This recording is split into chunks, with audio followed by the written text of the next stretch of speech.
오늘은 예수님의 그 이적 본문 중에서 마지막 이적 사건으로 볼 수 있는 두 소경을 치유하신 사건과 벙어리를 치유하신 사건이 담겨져 있는 마태복음 9장 27절부터 34절을 함께 살펴보려고 합니다.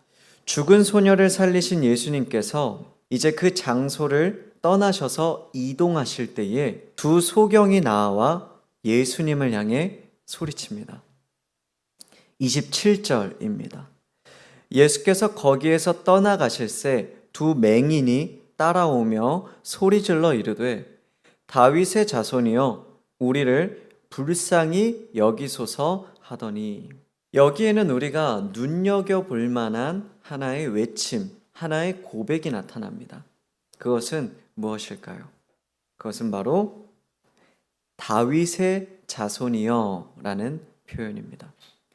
그렇다면 예수님을 향했던 이 외침 안에는 어떤 의미가 들어있을까요? 그들의 이 표현의 의미를 알기 위해서는 우리는 사무엘하 7장 12절로부터 16절을 살펴보아야 합니다. 다윗을 향해서 하나님께서 언약을 맺으시는 장면이 바로 사무엘하 7장 12절부터 16절까지의 말씀입니다.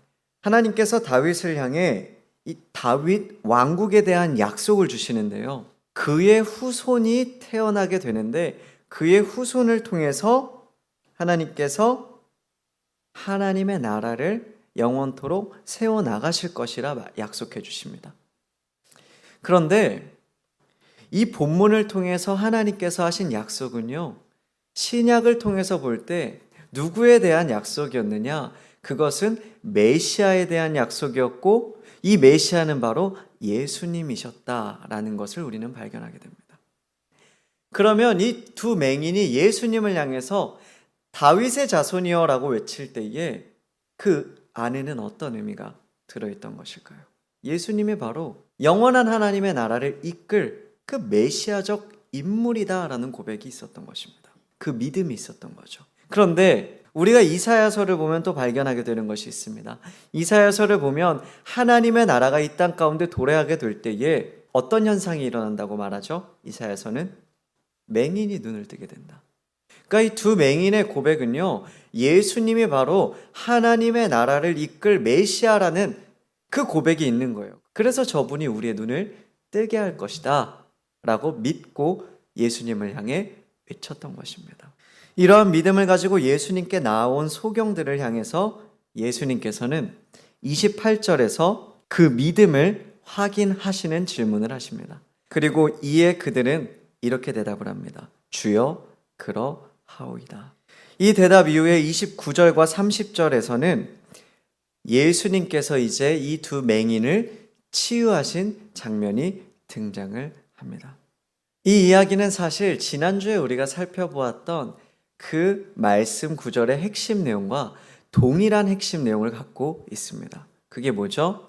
예수님을 향하여 우리가 믿음을 가지고 나아갈 때에 그 믿음을 가지고 나아간 자는 예수님을 통해서 치유함을 받게 되고 구원받게 될 것이라는 내용입니다.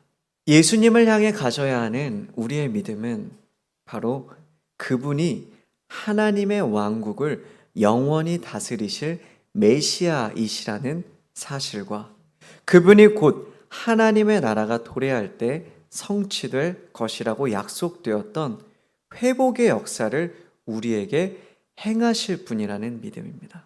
그런데 사실 이 두 소경의 이야기는 단순히 2000년 전에 일어난 사건에 불과한 것이 아닙니다. 이 이야기는 초대교회 성도들에게와 오늘날 그리스도인으로 살아가는 우리에게 동일하게 체험된 이야기입니다. 이 두 맹인이 예수님을 통해서 눈을 뜨게 되는 것이 바로 오늘 본문 말씀의 내용이죠. 그런데 지난날 우리의 모습은 어떠했나요? 우리가 하나님을 진정으로 만나기 전에 우리의 모습을 돌아보면 내가 어디로 나아가야 하는지조차 알 수 없었던 맹인들이었습니다. 그랬던 우리가 언제 눈을 떴느냐? 바로 진리를 우리에게 알게 하신 그 예수님을 만났던 순간이라는 겁니다. 그래서 오늘 이 맹인의 이야기는요, 저와 여러분의 이야기인 거예요. 우리가 이 이야기를 볼 때에 이 사실을 우리가 다시금 기억했으면 좋겠습니다. 두 맹인의 이야기, 바로 예수님을 부르짖음으로 말미암아 지난날 닫혀 있었던 영적인 눈이 맹인이었던 우리가 눈을 뜨게 되었습니다. 두 번째 사건은 귀신 들려 벙어리가 되었던 자가 치유함을 받은 사건입니다. 32절부터 33절에 그 내용이 나오고 있습니다. 마태복음은 사실 이 구절을요, 지나칠 정도로 간략하게 설명하고 있습니다. 그 이유가 뭘까요? 마태의 중심에는요, 이적 사건보다도 이적을 통해서 나타나는 예수님의 존재를 부각시키는 게 중요한 거예요. 사람이 놀라울 만한 기적들에만 초점을 두면 그런 미혹에 빠질 수가 있습니다. 그런데 마태는 뭘 말하고 있는 거냐? 그 기적도 중요하지만 이 기적이 의미하는 바가 뭐냐라는 거예요.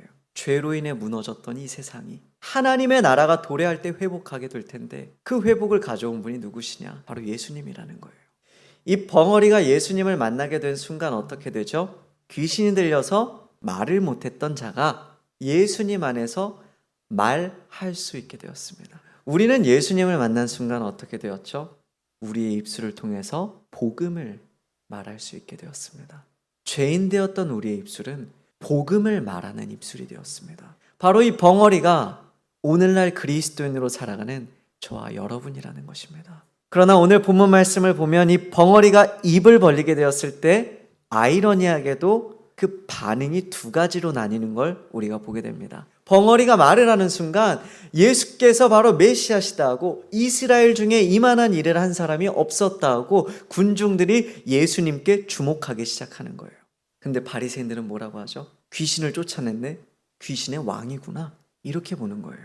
그런데 우리가 그 복음을 전할 때에 세상은 오늘날도 이와 같이 갈라지는 반응을 보일 거라는 거예요. 받아들이는 사람이 있고 또 다른 누군가는 그것을 받아들이지 않는다라는 거예요. 그러면 우리의 역할은 무엇일까요? 우리의 역할은 계속 전하는 거예요. 예수님께 치유받았던 벙어리들은 어땠을까요? 죽는 그날까지 아무래도 예수님에 대해서 이야기했을 거예요. 영적인 벙어리였던 우리가 예수님 안에서 입이 열리게 되었다면, 우리의 죄인된 입술을 통해서 주님이 복음을 전하게 하셨다면 우리가 죽는 그날까지 해야 되는 건 뭘까요? 복음 전파입니다. 그래서 저와 여러분이 오늘 이 성경 공부를 마치면서 이 두 가지 사실을 기억했으면 좋겠어요.